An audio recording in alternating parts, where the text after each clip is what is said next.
Welcome to the HU Movemakers podcast, where we highlight folks that are blazing the trail and making moves in Howard culture. Hello, everybody, and welcome to another special edition of the HU Movemaker podcast. Today, we got a special guest, the man, the myth, the legend.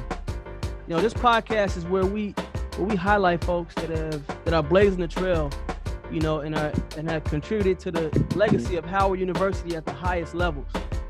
So today our guest is gentleman, that is JD from Rutgers Law School, NAACP Award, Howard University School of Business, Philadelphia's top 40 under 40, South Jersey's Man of the Year, Diversity Attorney of the Year. I mean, lawyers encouraging archers diversity, cannabis. We got to talk about that. Chairman of the board of Big Brothers Big Sisters, Burlington Camden Achievement Foundation, Young Professional of the Year, Outstanding Director Award, Halo Award. The list goes on. This is none other than Lloyd Freeman, partner, Chief Diversity Officer at Archer, and of course, proud father of two. That's right. Husband to Ebony, his beautiful wife. So, Lloyd, man, welcome to the show, man. We had a little bit of technical difficulties. That's all right. We're going to make it work. Thanks for having me, man. I appreciate it. This is great. Glad to have you on, bro. Glad to have you on, man. I've been a big fan of just your focus. You know, it's like if Jordan was a student at Howard, that's Lloyd. Lloyd was focused since day one, man. Look at that background. Like, what filter is that? Nah, man, that's no filter. That's no filter. That's hard work. Oh, that's hard work. That's what that is? Hard Okay. work. That's what long road to get get here. Is that what Chief Diversity Officer gets you? You know what? It is. And quick story about that. I don't want to derail the entire interview, but when I got my first big bonus after I was named Chief Diversity Officer, they really hooked me up. I mean, I made a big splash during my first year in the role, and my bonus was very nice. And we bought this wonderful house, all this property back here. I mean, like, we are totally secluded. We got 5 acres in the back and this pool and stuff. 5 acres? Lake Barnell? Lake Barnell? Damn. Oh, man. Oh, it's like that? That's how you doing it? Nah, man. But I mean, it wasn't always like this, but thankfully, you know, like I said, with a lot of hard work, we were able to make some things happen. We've been extremely blessed. You come from Kansas City, right? Kansas City, right? Kansas City, Missouri, and then you get to Howard. Now, I mean, you Chief Diversity Officer. I mean, Chief, you don't get much higher than Chief unless you CEO or Chairman of the board. Like, I mean, how did you rise so quickly? Because when I look at your resume, it's just nothing but excellence, man. And I know it's not a mistake. That's the thing about it. It's not luck. You know what I'm saying? Like, you've been doing that for a minute. How did this focus, where did it start? Wow. I can tell you that, I guess my focus came from, my parents. So I had some really hardworking parents, man. I'm the product of some teen parents. So they had to work hard, to provide. And then I ended up, in a single parent household. My mom didn't get a chance to go to college. And so because of me, she had me, and I knew when I had that opportunity, I wanted to make the best of it. Going to Howard to me was just the absolute pinnacle. And I got to tell you that, even though I may have come off as somebody who looked like they had it all together when I was at Howard, I was really just learning, man. I was just watching those movers and shakers at Howard, and they taught you the game. I mean, like, it's real what they say: if you can make it at Howard, you can make it anywhere. But I really did take all the lessons that I learned at Howard, and really wanted to apply them when I got, onto the PWI stage, if you will. And when I went straight from Howard into law school. But even that opportunity in and of itself is just the result of some amazing opportunities and some amazing people that poured into me. And so that has really just helped shape me and my whole philosophy on, giving back, the importance of philanthropy. That all started at Howard. That all started with Howard. I wouldn't be in law school if it was not for someone pouring into me at Howard. My story begins in a business law class with Sam Paschal at Howard. And that's what really inspired me to go to law school. I had no dreams at all of becoming an attorney, and still didn't, even as I was taking that class. I had gotten a job offer to go work in finance in Chicago, what was then LaSalle Bank back Oh then. man, you dodged a bullet. And I know, right? They don't even exist. They don't even exist anymore. I know it. And they did one of those, they flew me out to go and do kind of like a day in the life of. And I was like, nah, this ain't my thing. This ain't my thing. If I can't do it and do it to the best of my ability and be A+, I don't want to do it at all. And so I remember coming back from that trip to Chicago. I had business law with Dean Paschal. And, I told him about the trip. And he said, what do you mean? You going to turn it down? I mean, what do you think you want to do instead? I had no clue. He was like, why don't you consider, a career in the law? I was like, man, I don't know any lawyers. I don't know anything about becoming a lawyer. He was like, yeah, I'm actually a for real attorney. Man, I had no idea that, Sam Paschal was Harvard Law. That man is the truth. And he really walked me through the entire process for applying to law school, wrote my recommendation for law school. That's crazy. Where it all began. That was somebody who believed in me. You must have been good in that, because he ignored me, bro. He walked right past me, man. You must have been killing it in that class. All these people I'm interviewing talking about these teachers they had and believe. I'm like, damn, nobody believed in me. Who do you hear about Howard from? Where's that inspiration come from to go to? You know what, Howard? So my high school in Kansas City, Sumner Academy, #1 high school out there. And all the colleges, all the top big name colleges come to Sumner. And Howard came out, did their whole little demo college visit. And at the time I'd heard of Howard, but I had no idea of the amazing, rich legacy that is Howard. It was a good school. It was Black. It was in DC, and I was an international business major. So I figured that if you're going to study international business, wonderful place to be is Washington. But I was thinking I might want to go ahead and go to Georgetown. And I ended up not knowing what early action was. Applied to Howard early. I got the package on Christmas Eve. Huge envelope, FedEx. Congratulations, you're admitted. Congratulations, you got full tuition. And at the time, I was in the band. Band, and so playing in the band at HBCU was a dream. And I said, I've got to apply to Georgetown. I'm going to Howard. Got a scholarship. I thought that the band was a great opportunity to, number one, have a great network while you were there at Howard, because I instantly met, some 200 people before school even starts. And then, like I said, we got a chance to bond with all the other freshmen over in Drew Hall, but I also got a chance to travel. So, when you're in the band, it's pretty much the same schedule as the football team, So when they go down to South Carolina State, you go to South Carolina State. So I got a chance to see all of these HBCU campuses. We got on planes. We flew out to Chicago for that, the Windy City Classic. Mm-hmm. It really gave me an opportunity to do a whole lot. And to really experience, you get that Black college experience. The downside of it was, I do feel like, because when you're in the band, you are missing out on the Howard experience. So, there was a ton of people, talking about, going to 2K9 and stuff like that. Man, I was tired. I was laid out sleep from band practice all night. And Friday nights before a football game, basically you got to go in and go to sleep so you can get up early in the morning and play. Damn, so, what instrument are you playing? So I know how to play all the woodwind instruments. I was marching at the time on the clarinet. Okay. Clarinet. But yeah, man. That was really a full-time job, being in the marching band. How long were you in the band? I was in the band first 2 years, so freshman and sophomore year. Wow. I marched as a freshman. I became a section leader sophomore year. But being the hustler I am, I was trying to get the band to give me some more money. I was like, yeah, I know I got a full tuition scholarship, but y'all gonna kick me some money? Like, I'm a section leader. What's up? And the band was like, nah, you got too much academic money. We want to help out the folks, who don't have that kind of assistance. And I was like, well, I'm gonna have to take my talents elsewhere. Lloyd, and at that point, Lloyd realized he was a Republican. He said, I see what y'all on. I'm out of here. And then you were in Drew Hall, second floor. What's the conditions like? Is it Ritz Carlton in there? Like, what's going on in Nah, man. No Ritz Carlton. Now, this is old Howard we're talking about. Old Howard. I'm talking about no air conditioning. I was there when they got cable installed in Drew Hall. Yeah, man. We're talking about your neighbor across the hall has to open their door so you can get the cross breeze from the reservoir. So were you getting internships in the school of I did not get an internship. I got the scholarship. I was adopted by United Technologies, and so they gave me the scholarship. So again, I'm hustling, trying to get some money, but I did not get the internship.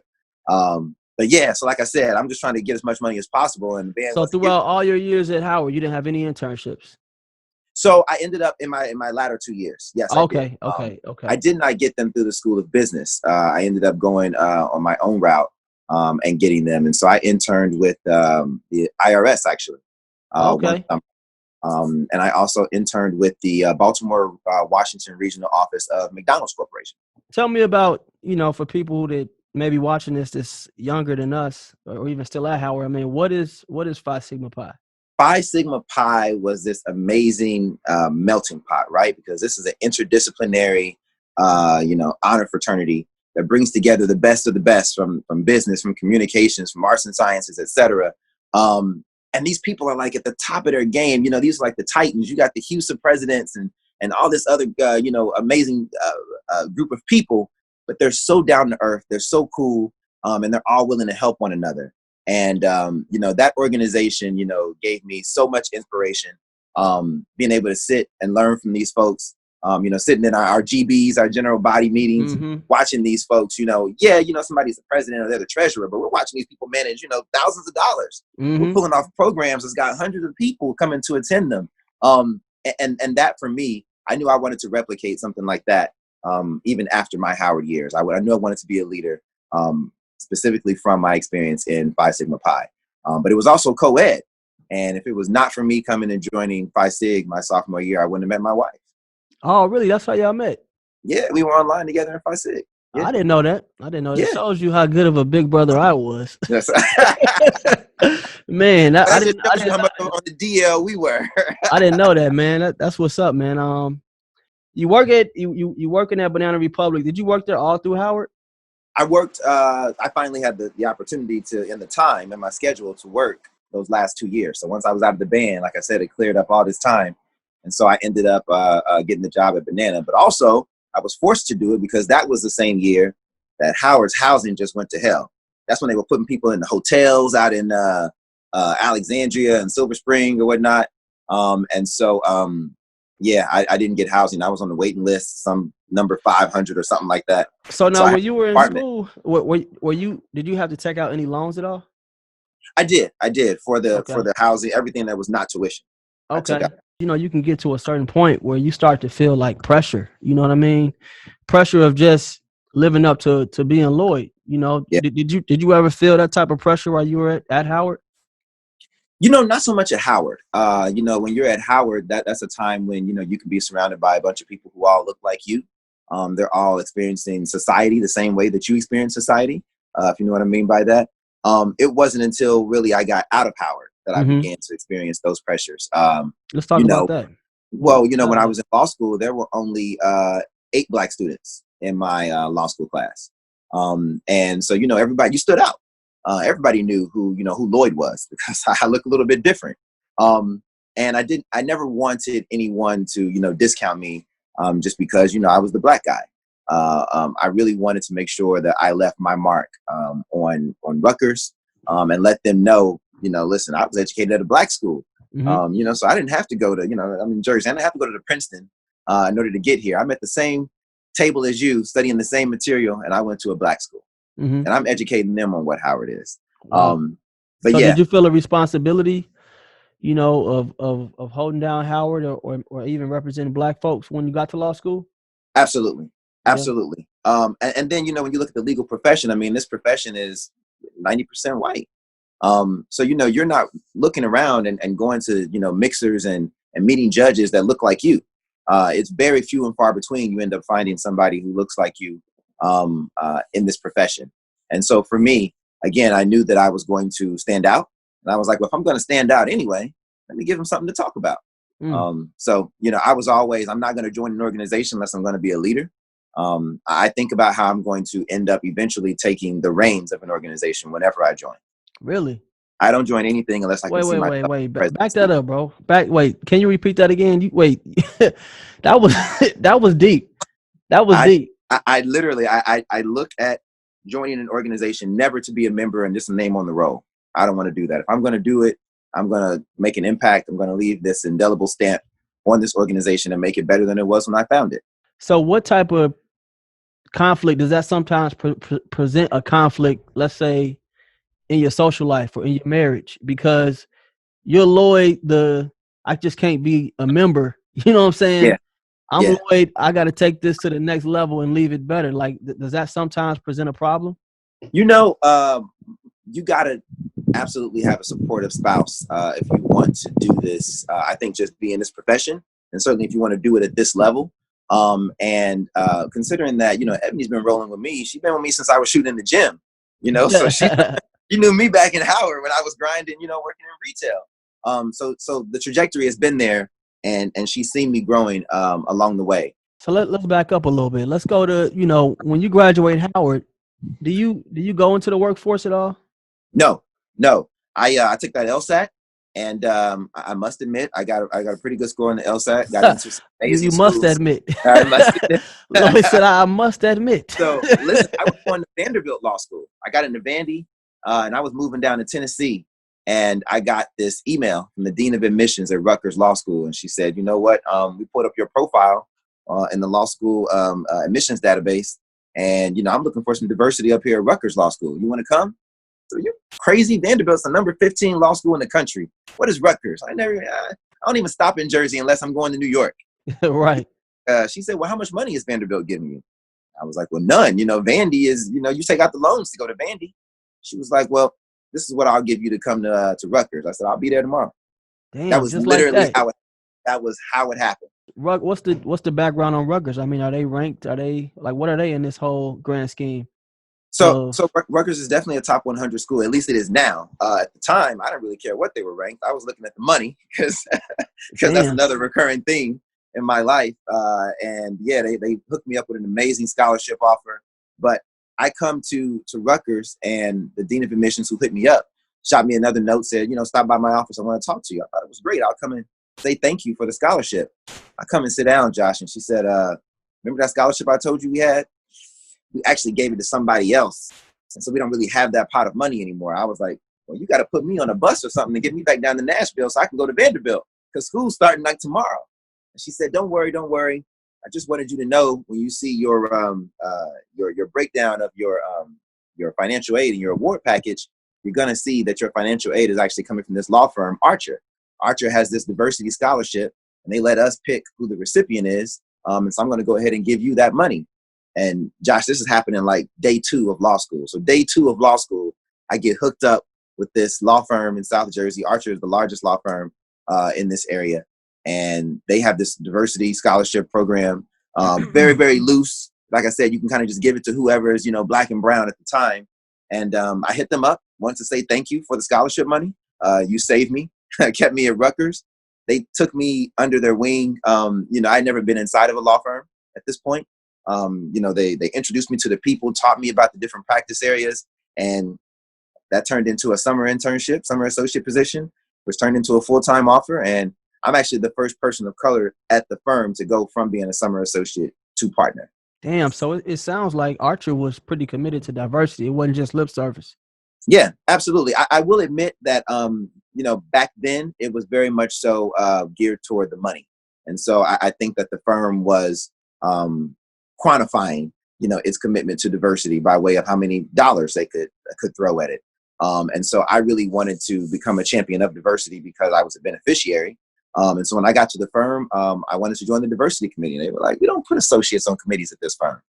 I said, "I figured you would say that."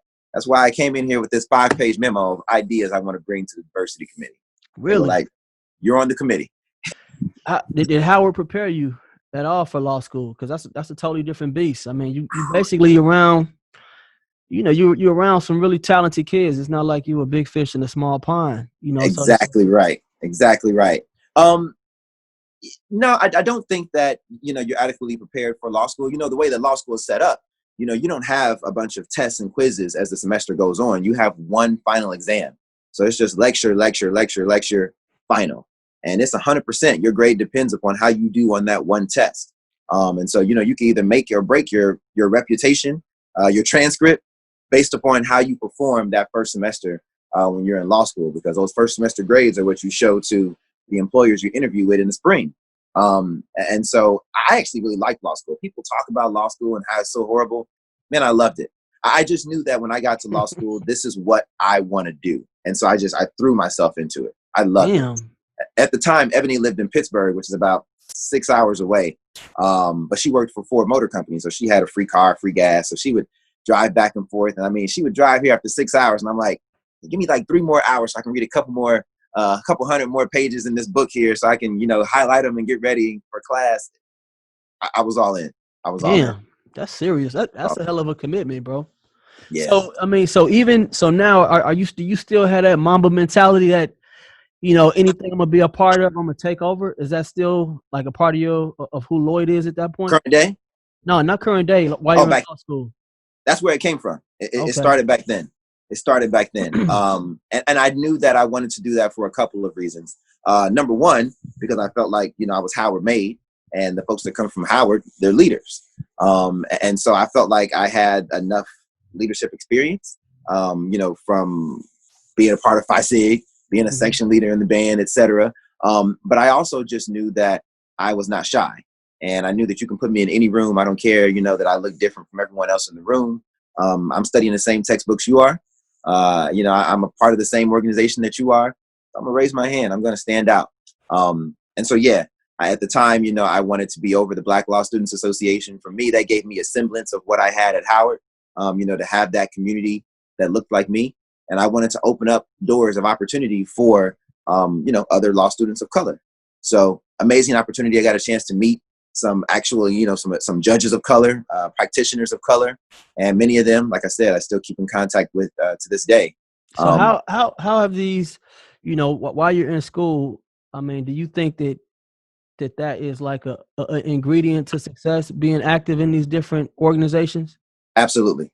If you do it as a law student, then it's so easy for you to translate that into being active when you are in practice, because you're not going to be one of those lawyers that, rises to the top by simply going to work every day. That's not how you do it. I mean, if you really want to get paid, if you really want to stand out, especially at a law firm, you got to go get clients. So you got to go out, you got to network, you got to shake the hands, kiss the babies.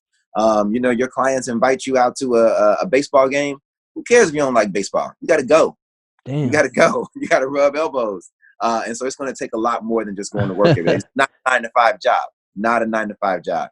So when you go to law school, like what area of law were you looking to go into? At the time I was open. Believe it or not, because I knew I had that business background, I said, you know what? I really want to be, one of those corporate and transactional attorneys.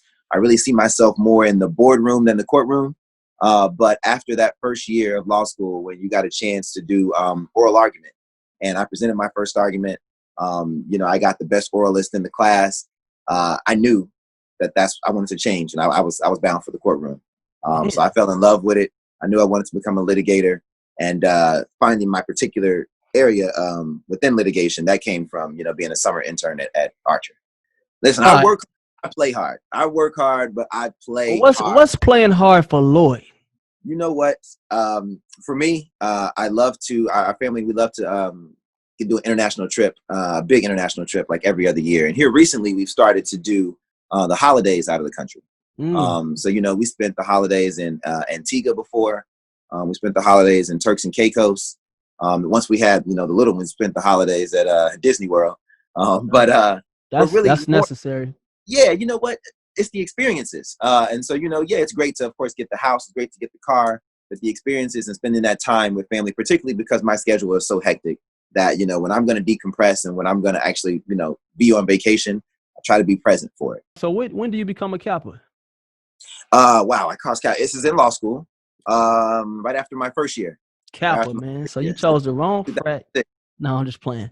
So you become a Kappa, man. I mean, was that something that you wanted to do at Howard?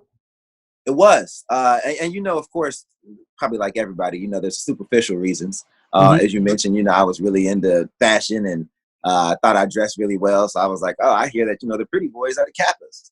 And you look around at Howard, no Kappas, they suspended. But it was something that I had kind of researched a lot. And I knew that it was really what I thought I identified the most with. And so I said, well, if I really want it that bad, then I'll wait. And so as soon as I left Howard and I got up here to Jersey, I found an alumni chapter.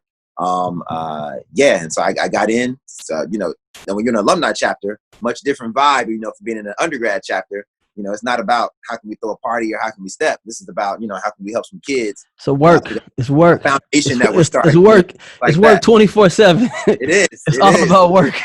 But again, you know, I was new to South Jersey. This was a wonderful way, again, kind of like joining the band at Howard, to, you know, meet a wonderful group of guys and their families, you know, get a network established. And I just love the embrace that I got from the Noops here in South Jersey. And again, when I joined the organization, I said, I see myself in the presidency. And so I ended up becoming the president of my alumni chapter at the age of 29. Really? 29, man. And I got these cats who've been Kappas for 29 years. Wow. How long? How many brothers did you have in your chapter? About 60. About Damn, 60 man, that time. That's a hard feat, man, because they don't. First of all, you join as an alumni. Second, you're young. You know what I'm saying? So you know, that whole deference thing, that whole, you know, everything. That's real. A lot of politics involved in that, but again, man, that just goes to go back to your mantra, man. That you know you're not playing no games. Nah, man. So let's talk about after you graduate from law school, man. After you graduate, or even as you prepare to graduate, in terms, like, what are you thinking about in terms of a career, or is that already kind of, you already know what you're gonna do? There was already a bow put on that. So, you know, as you take your summer internship after your second year, you know, if you do well, they go ahead and give you an offer of employment for you to come back and join the firm after you take the bar exam. So going into my last year of law school, I already had my offer in hand. You know, I already knew what my salary was going to be. So I knew I can go and find me a nice place where I wanted to live. And it's kind of, you know, a little bit of being stress-free that last year of law school. And then you can just focus after you graduate on passing the bar. Because again, the job is already in the bag. And I knew I was taking 2 bar exams at the same time. I took New Jersey and Pennsylvania at the same time. And I knew I had to knock them out the park. But studying for the bar is no joke. You don't want to take it more than once. And this is and Archer's a big law firm, right? Archer's the largest firm in South Jersey, yeah. So you so that's a big law firm. You get that offer letter. Yeah. I know it's 6+ figures, probably damn near 2. I mean, what is it like? What is it like getting that offer, man? Because you ain't in retail no more. You ain't doing the $12 an hour. Nah, man. You know what I'm saying? You ain't mooching off Ebony no more, bro. You got your own now. You know what I'm saying? What is it like when you get that offer? You know, it's pretty surreal. What race is ahead? This is it. This is it. I mean, you know, very rarely do you get a chance to kind of have those like exhale moments. Like, you know, I feel like I made it. And that was it. You know, I knew that, you know, law school was all worth it. The grind was worth it. I mean, shaking all those hands, meeting all those judges, going out to the lunches with the folks at Archer, it was worth it. And it culminated in this offer, this great law firm that I knew was going to turn me into a great attorney. Yeah, it was a sigh of relief. Man, a lot of gratitude. That's dope, man. So, I mean, talk to me about the people that at that point in your life, who was in Lloyd's circle? Because I mean, these got to be some people that are kind of doing their thing too. I mean, you can't just, you know, they say you are the average of the 5 people you kick it with the most. Mm-hmm. I mean, who are these people? I mean, obviously besides Ebony, who are these folks that's in your circle right now, and how is that impacting, or how is that a part of your success? So I don't really call folks my circle. I refer to them as my personal board of directors. And so these are people who are going to really evaluate me and keep me honest on a 360 kind of scale. So these are people who are, you know, above me, ahead of me in the game, who can mentor me. These are my peers, you know, my contemporaries who are going through it at the same time as me. And then, of course, like my mentees who look up to me and who can tell me how I'm inspiring them and I can be able to help them out along the way. So I've kind of employed that ever since I was in law school. So like I said, that judge who employed me at the time, gave me that first job, he was on my personal board of directors. My mentor at the time, Rashida, again, on my personal board. And the folks who were in BALSA with the Black Law Students Association, on my personal board. Of course, you know, you got Ebony. You know, I joined the church when I got here, you know, so I got active in that. Then, of course, I threw some Kappas on there. So it's always been a good mix of people from a bunch of different walks of life.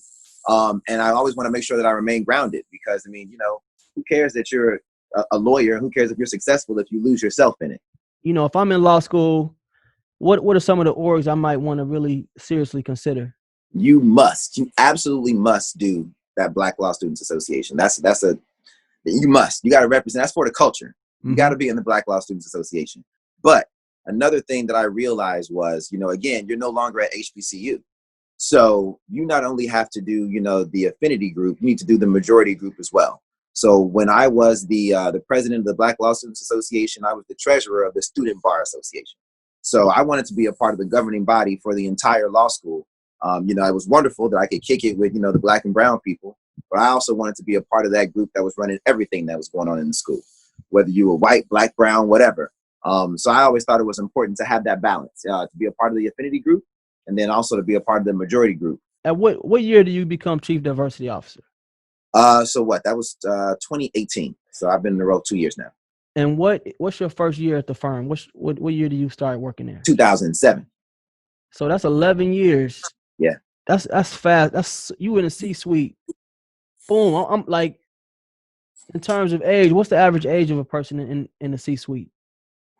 Gray hair. Definitely gray hair. Gray hair, don't look nothing like you. That's crazy. All right, so you get to Archer. What are some goals you got for yourself? What's the landscape? Like, what are you trying to accomplish? Are you bringing in business? Are you going to court? Like, you working late? Like, what's going on? Oh, you're definitely working late. You're working late. And so, when you get there, you definitely, you want to make sure you make a name for yourself. And you're starting to develop, what's your brand? What are you going to be known for at the firm? And I wanted to be that hardworking associate. I wanted to be the guy that was not afraid. I didn't have any kids at the time. I wanted to be the guy that was not afraid to pull, the 2 a.m., the 3 a.m. nights, throw me on the case. But I really wanted to become the best lawyer that I could. I knew it was absolutely important for you to learn the craft. And so that's advice I would give to anybody who's, just entering the lawyer world. What I hear about at law firms like that is that they kind of got like two different types of lawyers. They got like the guy that's knows the law inside and out. You know what I'm saying? Then they got the other cat that brings in business yes, sir. and golfs all day. They make that bread. I mean, which side were you kind of aiming to be?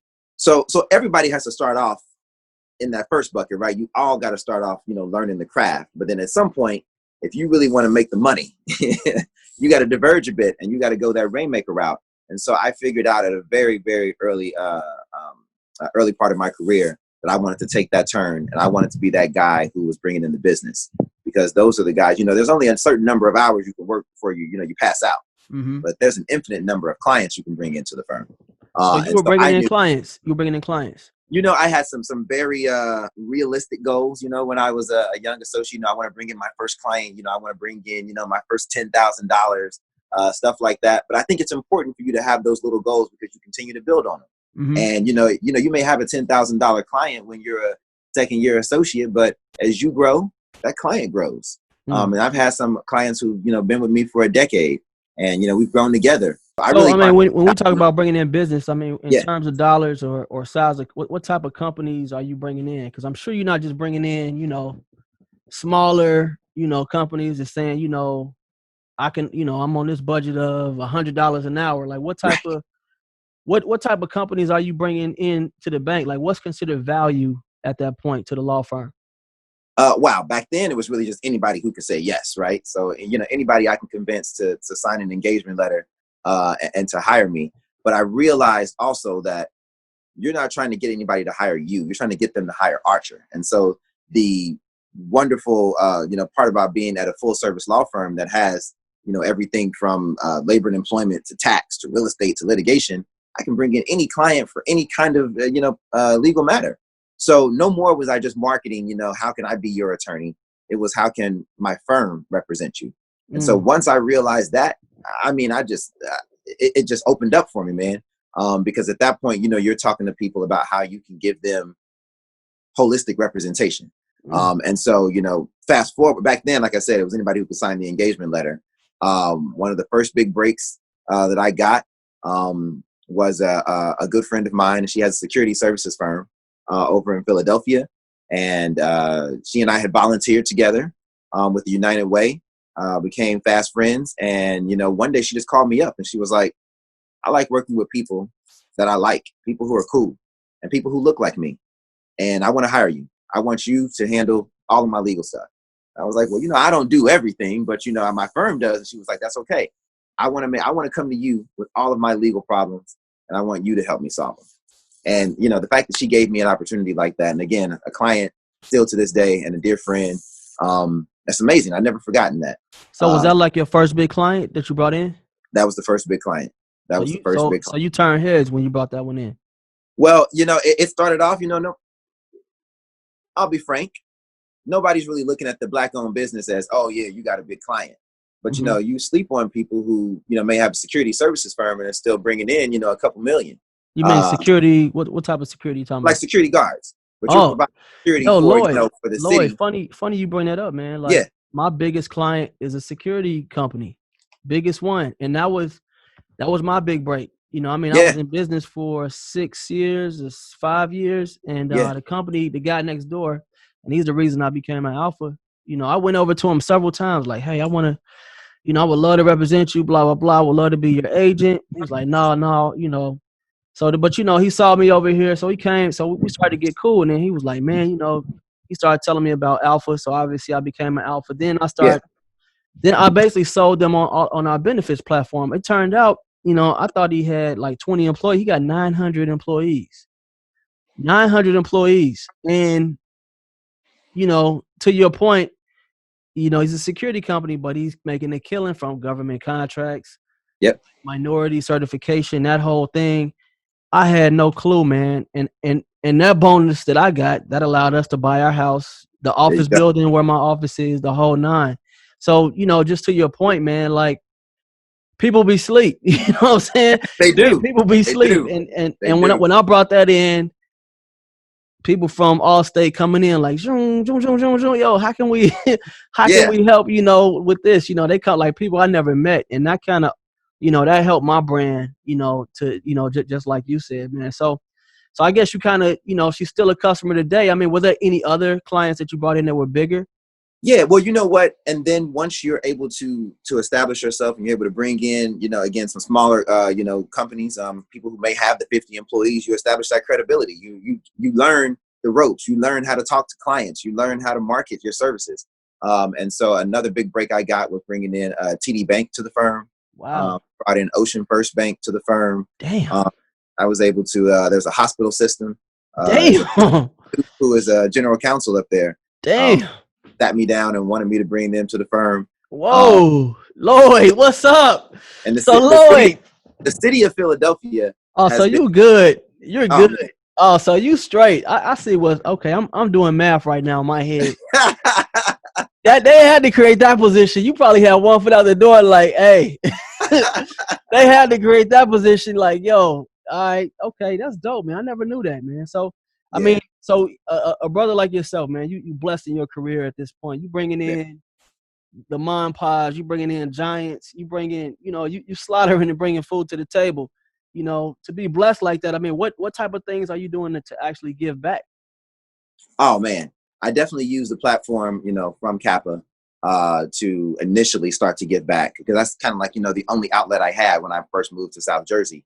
But then I kind of parlayed that give back mentality into every other organization I joined. Even if it was a professional organization like the Garden State Bar Association, that's the Black Bar Association for the state of New Jersey, and I became the president of that organization. And I knew one of my number one goals was to make sure that we gave out the most scholarship awards that we had ever given out in history. Because I remember being a Black law student and affording law school and trying to have some money in your pocket just so you can eat.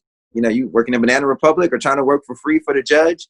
And I knew I wanted to, be that blessing for other law students.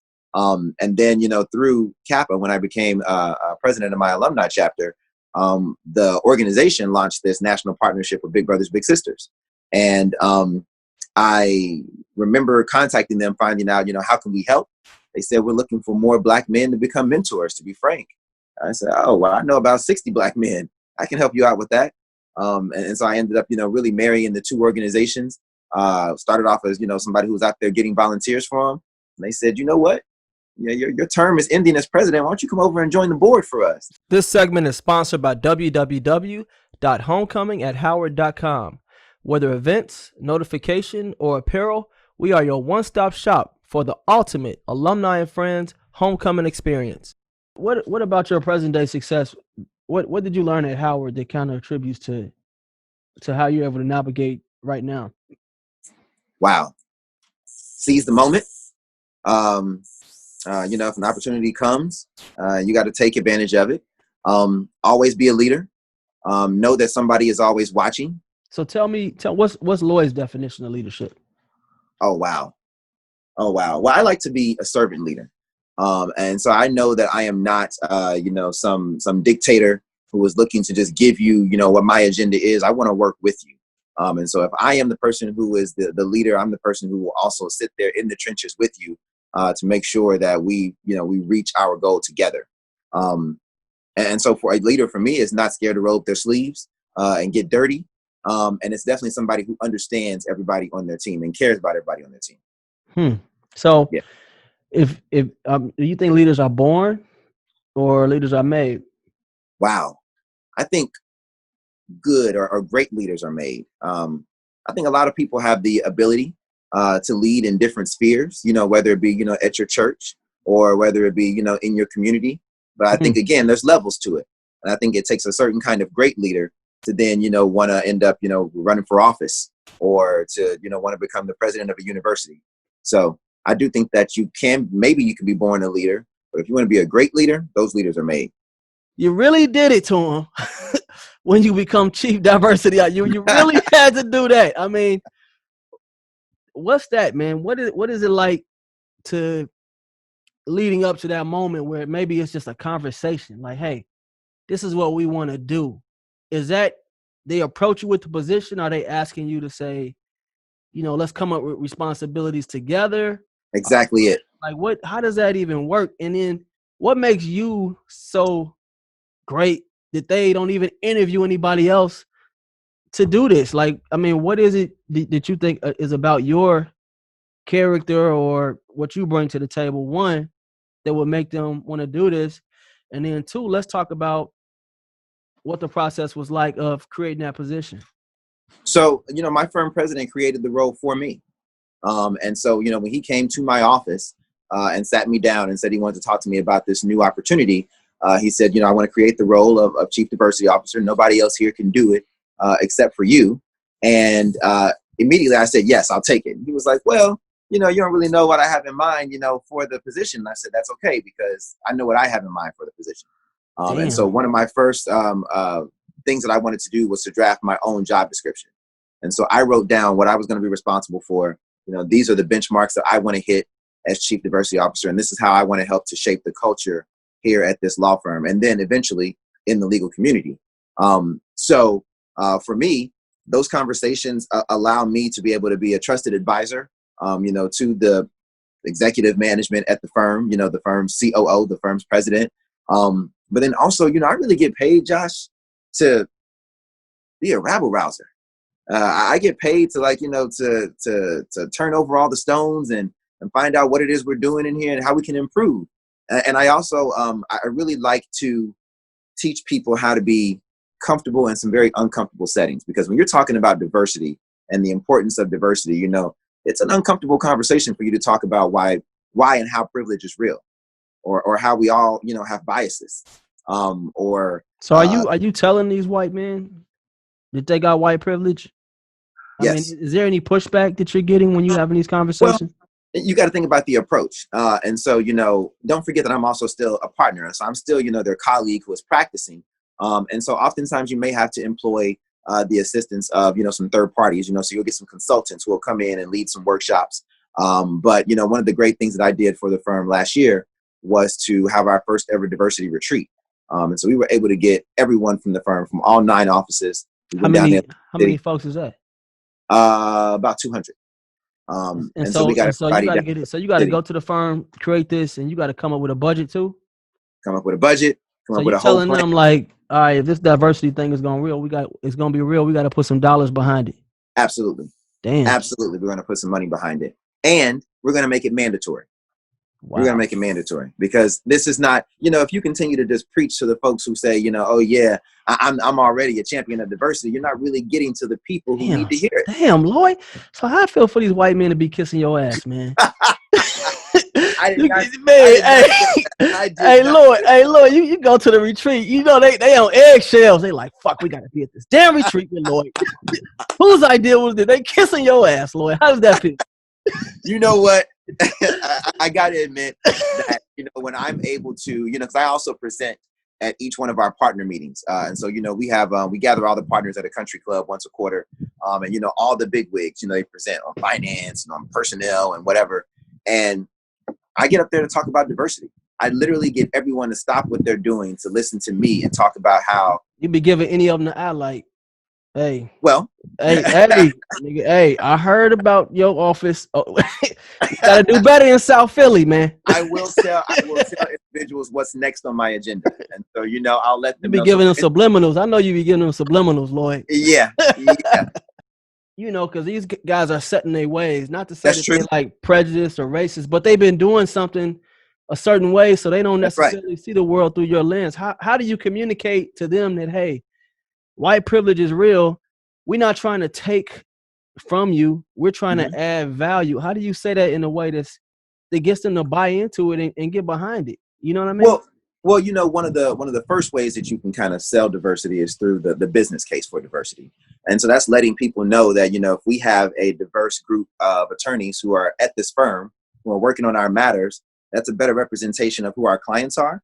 And that's going to help us to be able to, solve these legal issues better, given their experiences and how they grew up, given, what they majored in and where they went to college, et cetera. If you have this homogenous group, they're all going to think the same. They're all going to act the same. So we need to get some diversity in here. And if you can have a diverse team, then that can then lead to more money. And don't forget that there are lots of people who are not white men, because that's clearly, what we're talking about as the majority group here, who are bosses in their respective fields who hire attorneys. And so, like, again, many of those clients that I named off before, I got their business based off someone who looks like me. And those people make it a mandate that you have diversity in how you staff their cases or their matters, because they're giving their dollars out.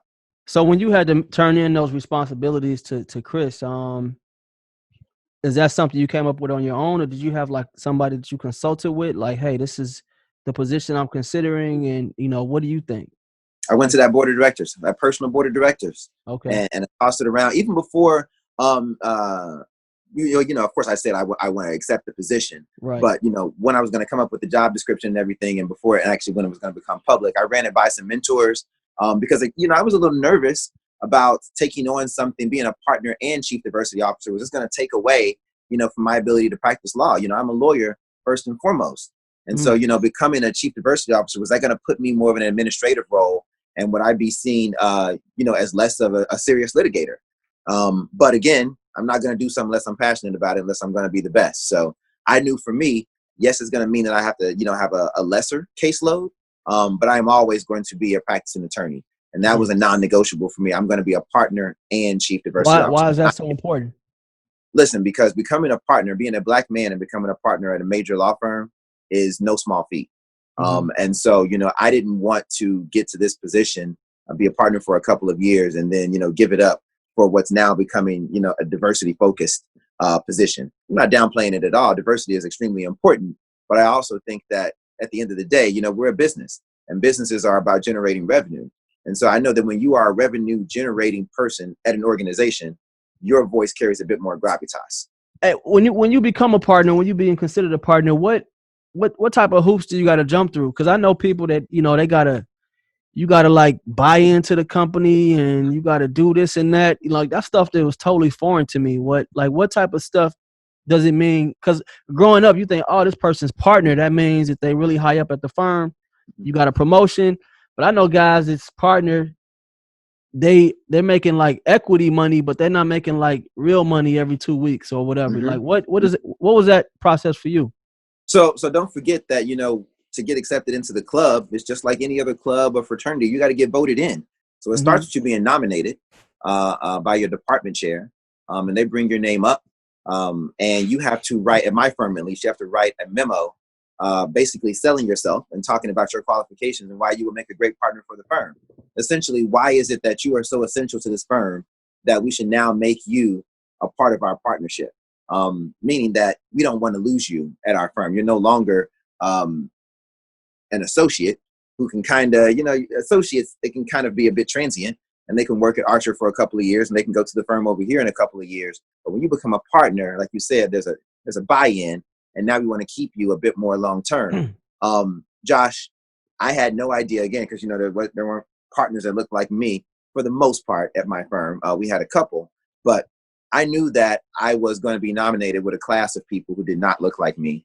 And again, I wanted to stand out. I put together a 125-page compendium of how they should make me a partner at the firm. They had never seen anything like it. Wow. Anything. So I had exhibits to that bad boy. Oh yeah, absolutely. So what did you have to do? Okay, you put together that. I mean, what does partner mean when you become a partner? Is there any financial commitments on your part that you have to buy into it? Like how does that work? Yeah, there's a 2-tier partner structure. So you can be a contract partner, and both of them really just give you job security. So, at this point, you no longer essentially have a boss. You're a partner in the firm, and so we're equal partners. So yeah, you've got people who are your department chairs and people who are in the C-suite or whatnot who govern the firm. But in essence, no one is really your boss. And if you were ever to lose your job, it's because you're getting voted out, not because someone is going to go fire you. So again, being a part of that group that is pretty much owners, managers of the firm. When our firm lists out for our filings who all of the partners are, we're listed as vice presidents of the firm. That's the special meaning behind being a partner at the firm. But in 2-tiered partnership structures, you can be a contract partner that has a salary, and then you can go on to, like you said before, becoming an equity partner where you actually buy into the firm. And like you said, you don't really get a regular paycheck. I mean, your compensation depends upon how the firm performs. I see you cheesing. Well, because when it's good, it's good. But when it's bad, and when there's a pandemic going on, and there's salaries to be cut, they come to the partners first. And so, yeah, I mean, because you want to make sure. No Martha's Vineyard this year. No, well, thankfully Martha's Vineyard wasn't going to happen anyway. But yeah, no Martha's Vineyard. We're going to sit in this pool right here. That can be vacation this year. Let's say right now, as an associate at a big law firm, you probably come in making like what, 170 around that. Well, it depends on your market. Okay. So if you're talking about going somewhere in the suburbs, it's going to be a little bit less. If you're talking about your Chicago's and New York's of the world, it's going to be up in that 170 range, right, when you start. Okay. Yeah. And then partner, I mean, big range there. I mean, some partners, making it in the millions, right? Oh, absolutely. Absolutely. There are millionaires who are walking around every day working with you. And that's so inspirational, Josh. I mean, you're sitting here, sitting right next to this guy, and he seems, regular. And you got to act like he's regular, but you're like a real life millionaire. Yeah. Like a real life millionaire. Like, I know that your bonus this year had to put you at over $1 million this year. Mm-hmm. I mean, it makes your grind so much more real, because you get a chance to see this is what the result can be for me as well. What about negotiating? I mean, at the level you at, negotiating the salary kind of comes, that's par for the course. I mean, what did that look like, in terms of negotiating the salary? Were you already experienced in doing that, or did you even have to negotiate your salary? I did not. I have not actually had to. Like I said, I'm kind of like a born and raised Archer attorney. So I really just come through the ranks, and gotten my promotions and my raises every year that way. But yeah, there are others who lateral into the firm, and they do have to, negotiate with the firm to talk about, again, what is my value? What is my worth? What does Lloyd right now say to the Lloyd coming into Howard, that wants to, I don't know, be chief diversity officer? I don't know, have a pool in his backyard and sign the city of Philadelphia up and be in the Boule and have 2 kids and a wife and be a Kappa and be man of the year and lawyer of the year and 40 under. What do you say to this guy? Or maybe, what do you say to anybody that just really, maybe they don't want to achieve those things. Maybe they just want to be the best version of themselves. Yeah, but my answer would be the same. Dream bigger. Mm-hmm. I don't care what your dream is. Dream bigger. Dream bigger. I mean, you don't just want to be a lawyer. You want to be a partner. You don't just want to be a partner. You want to get in the C-suite. You don't just want to get in the C-suite. You want to start your own law firm. You don't want to just do that. You want to run for for office, dream bigger, and never have anyone else tell you something that you cannot do. That's not possible. People will tell you that, oh, well, you're going to go practice, the big law firm is going to be a huge time commitment. You'll never have time for a family, or, you'll never have time to be able to do that and be active in these organizations and take on leadership, or you'll never be able to, dabble a little bit into politics. Yes, I can. Yes, right. I can. That's your story, not show mine. you better not tell you. That's your story, not my story. I totally 100% agree, man. So what, in terms of Howard, man, tell me a memorable experience. Oh man. Howard. Oh man. Memorable experience. Going to Charter Day for the first time.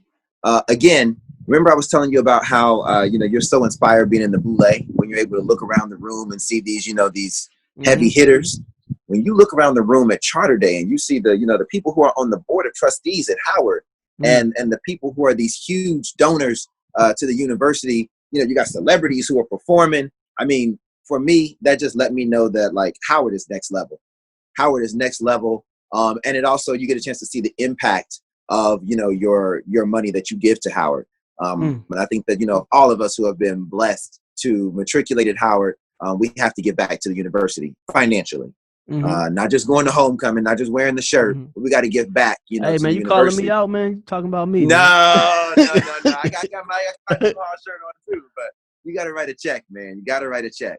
And so, every year I do homecoming, man. I give like 20% of what I make back to the school. So that's really kind of how they let me keep this Howard alumni thing going. Cause they, at first they was like, man, when I ain't had no followers, they didn't really care. But once it got to like 30,000, I started doing all these events. I actually flew down there to meet with them. Good. And they was just like, man, at first we was worried, but we saw, they looked my name up in the day. They were like, oh, we saw you actively give back. And just like you said, man, when we got a responsibility, man, to give back, whether it's your time, from being in the fraternity, man, your time, your talent, and your treasure. And your treasure, the 3 T. That's it. They want all of that, man. And, but why wouldn't I, man? Howard's giving me so much that, it's just a part of my life that I don't even have an issue giving back. So, yeah, man. So that's dope, man. What about going forward, Lloyd? Like, I mean, I see you as a guy that, just like you said, man, why be the partner when you could be when you got your own firm? What is next for Lloyd Freeman? So I know now that I'm definitely in my dream home. And so I do want to get active in the area where I live currently. And so maybe that means politics. I'm not quite sure. I have been very active in this governor's administration in New Jersey. I was on the governor's transition team. And so, it has definitely led to me being able to, you mentioned, cannabis in my bio or whatnot. It's led to me being able to go up to the Capitol building and participate in press conferences and to really be a part of some task forces. And so I'm getting that bug a little bit. And so I do think at some point I'm going to want to seek some kind of elected office. What office it is, I don't know. But I now know that, my address is not going to change. Hey, 1600 Pennsylvania, bro. Now that what's up? So politics, I like that, man. I can definitely see you doing that, man. I can see you being president of Howard or, doing something like that, man, giving a big donation and having that school named after you, I'm loving academia. I don't know if you've gotten a chance to do it yet, but I'm a professor at Drexel's law school. I didn't know that, man. Yeah, I teach in the fall. I teach one class in the fall, and I love it. Really? I love it. So I can totally see, whenever I want to get out of actually practicing law, that I would want to transition into academia. Wow. I absolutely love being in the classroom. Man, so are you telling me right now that everything you're doing right now, you're passionate about it? Absolutely. And it gives me a check. Hey, that's gonna be the teaser for this whole interview. And or it gives me a check. Don't get it twisted. Hey, that's what's up, man. I mean, so what do you, in terms of your children, how old are they? Oh wow, my daughter is 4, but she acts like she's about 24. Man, That's my daughter Ailey, and my son Bo. He's 6 months. 6 months. So, what are some of the values you really want to instill in your kids? Is it the dream big, dream bigger Definitely mentality? dream big. Also giving back. Mm-hmm. I mentioned before about the COVID-19 relief. I'm going to have my kids writing notes and drawing pictures really for these families and putting them inside the care packages. When we moved here recently, donated a lot of our stuff to charity and really teaching them about what it means to be a blessing to others. I don't know if I mentioned it before, but my family suffered a tragedy when I was in grade school, and our house burned down. No, you didn't. Literally had absolutely nothing. And if it was not for, a bunch of people who were charitable, the Red Cross reaching out and giving us vouchers to help us get, put food on the table and clothes on our back, we wouldn't have made it. And so, there was a sense of charity that was instilled in me from being able to experience something like that. And so I want to make sure that, my kids realize that everybody doesn't have a pool, in their backyard. Everybody's not going to Martha's Vineyard. But because you are one of those people who's blessed to have that, then you have to actually give back to others. You must. You must. So you touched on something a little bit earlier. I totally forgot to ask about this. It was your involvement with the cannabis and marijuana. Talk about what some of the things that you're doing with that. Yeah. So there's a push with several states to legalize the recreational use of marijuana. And so, that has been an issue that's been delegated to the states. I'm sure you already know of many of them who have already legalized it. And so New Jersey, we have a governor who's very much so behind the legalization of recreational marijuana. Now, that agenda is not one that everybody, buys into. And so it takes, again, the same way that you sell diversity and talking about the business case, thinking about the economy that you can create from the legalization of marijuana. You look at the social justice element of it, and how you have so many people who have, criminal records that stem from, marijuana offenses, and how we could actually get those individuals to have their records be expunged. How we can open up opportunities for them to become contributing members of society. How we can actually get many of them out from behind bars. There's so many different benefits to it. And it is going to take some additional work. It did not work for us to get that passed, through our legislature in these past couple of years. And so I don't know whether it's going to end up going into a referendum and that the citizens of New Jersey are going to vote for it or not. But the governor has asked for me to really be a part of his circle of individuals who are helping him to talk about the benefits of legalizing recreational marijuana. And like I said, doing press conferences. And when I was the president of the Black Bar Association, speaking out definitely about the social justice element of it, and how we have a disproportionate amount of Black and brown people who have, marijuana offenses on their record, and what this could actually mean for those individuals. If we now legalize this, then we decriminalize marijuana, and that's huge. Yeah, I mean, it's just so like crazy how the law works, man. How marijuana could be illegal for so long, and then it could be like a felony, and you can get all of this time, and basically it these some of these crimes, it just tore apart families, especially like the Black community. Yep. And then seemingly like overnight, they say, you know what? And people have been saying this forever. And marijuana has no, it's not harmful to you in terms of, it's not even bad as alcohol. It's not bad as nicotine, which things that are legal. So then somebody, it just seems weird when a certain population starts to, want to dabble in it and make a business out of it. Now all of a sudden it's okay. And it's still people behind bars that, missing their kids turning, birthdays and just missing major milestones in their life. It's just crazy how all of this works, man. Are you looking to solely pass the legislation in your work with the governor, or is this something that you are thinking about, maybe getting active in terms of a business opportunity too? I haven't ruled that out, the business opportunity there. Because you're going to be somewhat of I'm sure the more you learn about it, you're gaining an expertise in that field. Yeah. But you know what? You don't, to be a part of the business behind cannabis doesn't necessarily mean you have to touch the plant. And so, a lot of people think that, I'm going to open up a dispensary or something like that. Absolutely not. There's packaging, You can get into transport. Listen, you talk about those security firms. You can provide security for the venues and the individuals who are in that industry. Because it is primarily going to be a cash business, right. because it's not federally legal, so you can't put that money inside of banks. So you have individuals who are transporting large sums of money. So like I said, the transport and the security is major. There's so many different parts of it that touching the plant, leave that to the people who actually know what they're doing, who want to grow and have dispensaries or whatnot. There's so many other ancillary businesses, and that's where people already have some level of expertise. Let's tap into them. There's a bus driver out there right now that when this becomes legal, he needs to say, you know what? I'm going to open up my own transport business, and I'm going to go pick up elderly individuals and drive them over to the facility where they can go and they can get, the marijuana that's going to help them out with, their ailments. Using his talents he already has, he got his entrepreneurial spirit, making it work for him.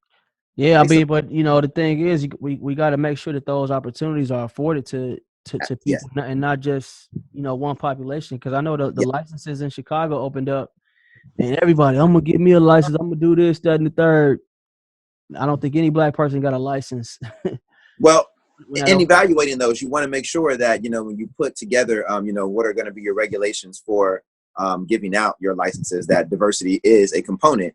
In that determination. So you want to make sure that you are giving those licenses to communities. Individuals who are representative of the communities where they want to go and they want to set up shop. Yeah. 100%, man. 100%. I'm gonna switch gears, man. Ask kind of a two serious questions, man. It's just in the wake of the stuff with Ahmaud Arbery.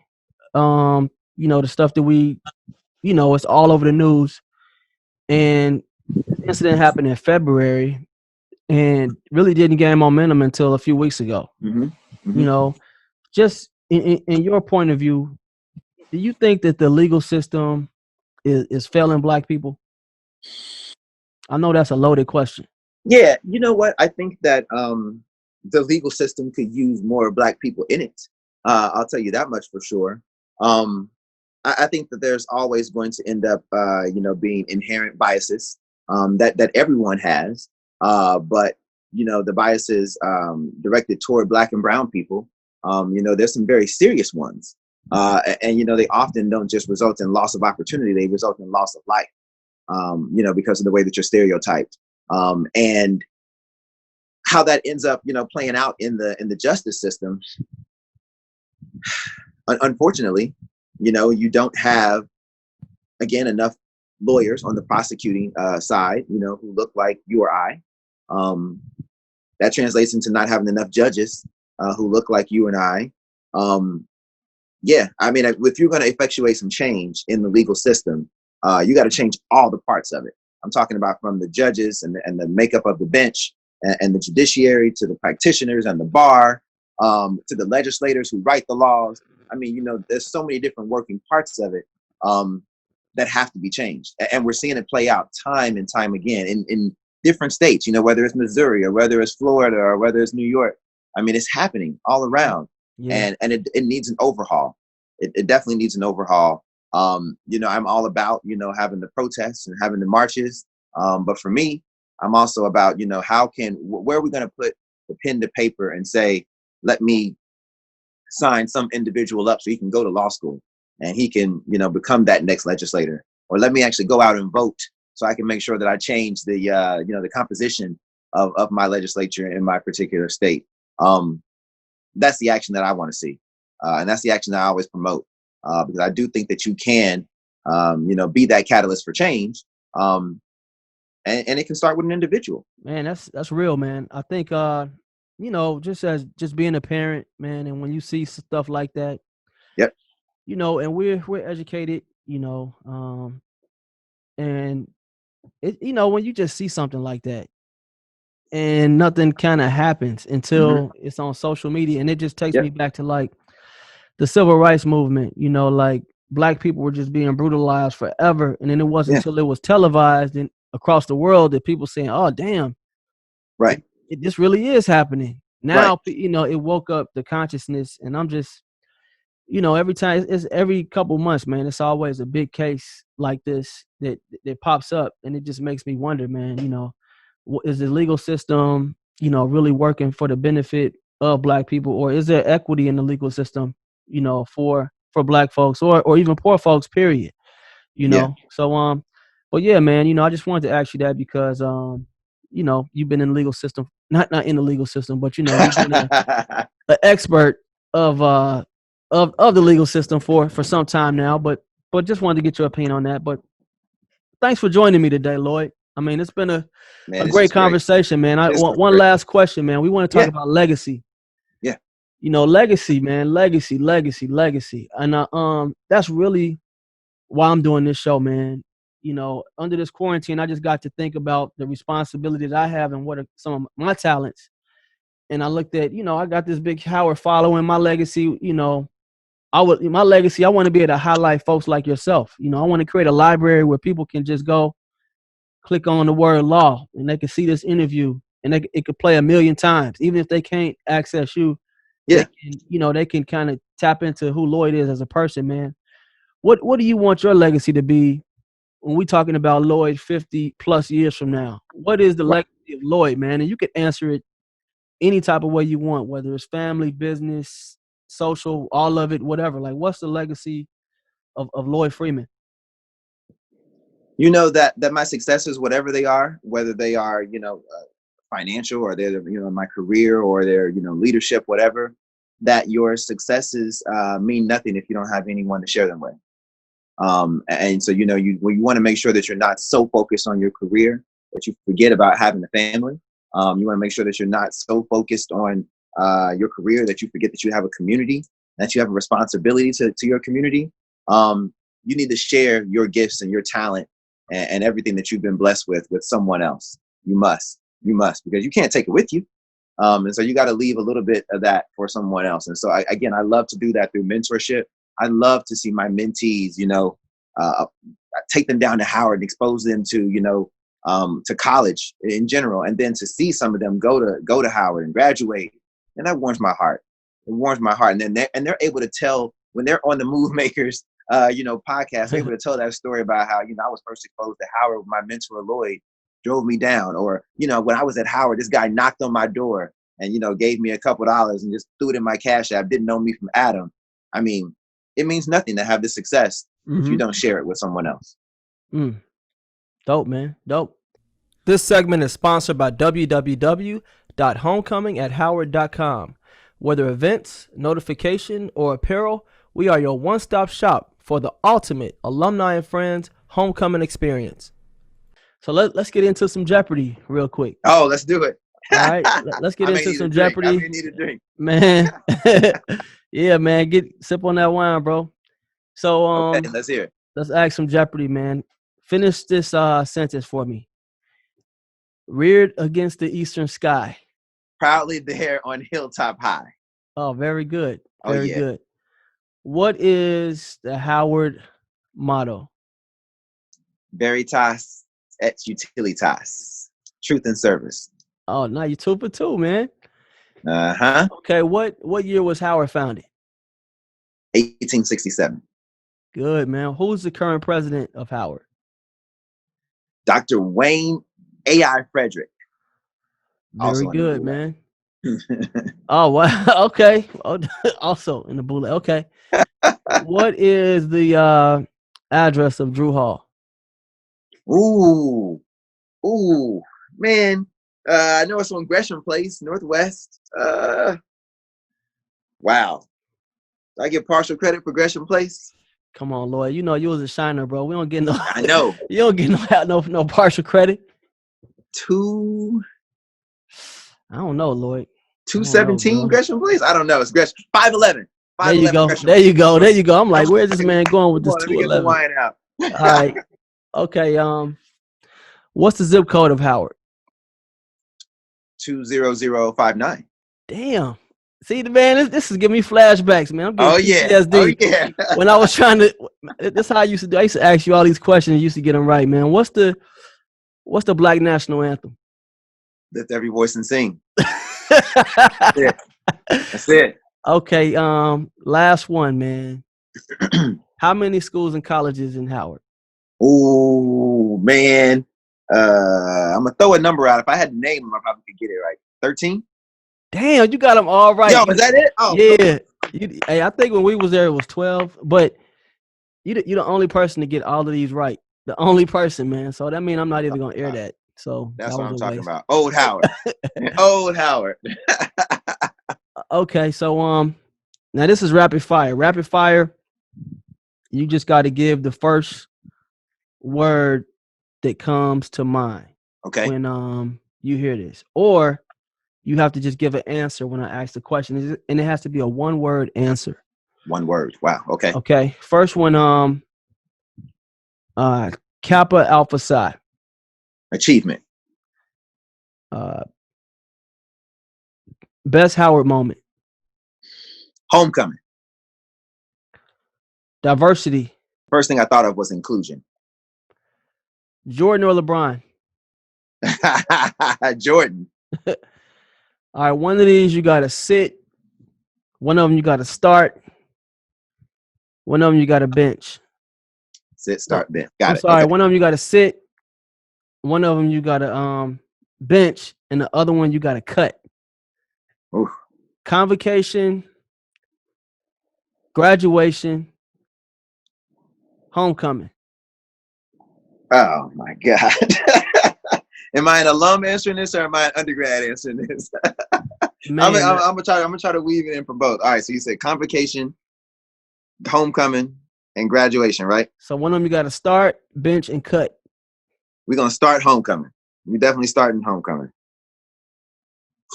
We're gonna bench graduation. We're gonna cut convocation. Yeah. Man, the donors are looking at you. They are. They're looking at your boule application, man. It might get revoked, man. But you didn't say charter day. You didn't say charter day. Oh, damn, that's what I meant. That money at charter day. Okay. So I got to change that question going forward. Okay, U Street or Adams Morgan? Oh man, that's hard. You know what? I'm gonna go Adams Morgan. Okay, cool. Go Adams Morgan. Howard China or China Wonder? China Wonder. Howard China scared me. Right. At least you know you're gonna come back in one piece. Exactly right. Homecoming better as an alum or as a student? Oh, an alum. Man, you can actually afford stuff. You can afford stuff. You can do it right. You can do it right when you're an alum. Drew Hall or Carver? Drew. All day. All day. Drew Hall. All right. Quad or annex?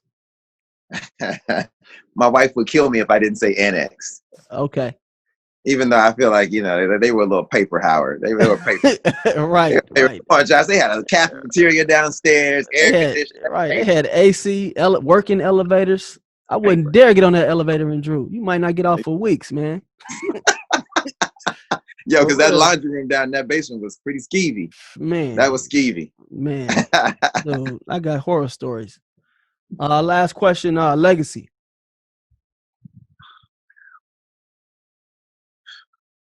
Success. Got it, man. Got it. Lloyd, man, I want to thank you for coming on, bro. You've been a great guest. Josh, thank you very much for having me. Thank you for this platform. Thank you for doing this for all of us. I mean, like this means a lot, not only to me to be an interviewee, but this is going to mean a lot to everybody out there who's listening. The inspiration, just hearing everybody's stories. I mean, this is what makes Howard Howard. This is the same thing we were getting when we were in Drew Hall, freshman year. This right here. Man. I love that you're doing this. I love it. I'm glad you could be a part, man. If somebody wants to contact you and maybe pick your brain or ask you some questions, I mean, what's the best way to get in touch with you? Oh, listen, I don't have a problem giving out my email address, LAFreeman, LAFREEMAN 14@gmail.com. That's my email address. Of course, social media, you can catch me on Twitter, Instagram, Esquire1911. And of course, I'm on Facebook. Cool, man. Cool. Well, Lloyd, man, thanks, man. It's been real. Definitely glad that you took time out of your day. I know you got a family, and I know you got 1,000 organizations you founded or you sharing, and you bringing people up. So I appreciate your time, man. Thanks again. Thanks for having me. I appreciate it, man. Thank you for joining the HU Movemaker podcast, where we highlight folks that have contributed to the Howard legacy at the highest levels. To hear more interviews or purchase merchandise, please visit www.humovemakers.com.